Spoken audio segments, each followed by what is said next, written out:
Guys எல்லாருக்கும் வணக்கம். இன்றைக்கி பிள்ளையார் சதுர்த்தி வாழ்த்துக்கள் அனைவருக்கும். இன்னைக்கு பாருங்க, நாங்கள் பூஜை 2:15 முடிக்கணும் அப்படின்னு சொல்லியிருந்தாங்களா, அதனால் சரி 2:15 முடிக்கலாம்னு சொல்லிட்டு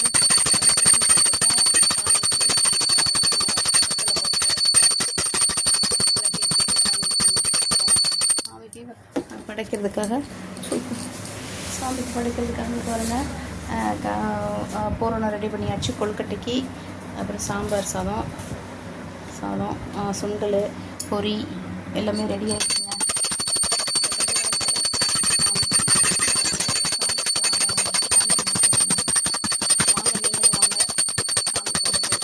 இங்கே ட்ரிப்பி குட்டி ரெடியாக இருக்குது. சாமி கும்பிட்றதுக்கு ட்ரிப்பி ரெடியாக இருக்கியா?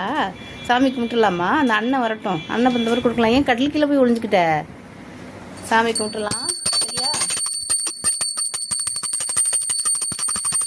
இந்த பொருள் எல்லாமே ரெடி பண்ணியாச்சுங்க. கொஞ்சம் நேரம் வெந்தோடனே அப்படியே தாளிச்சிட்டு, சுண்டலை மட்டும் தாளிச்சிட்டு அப்படியே சாப்பிடணும்.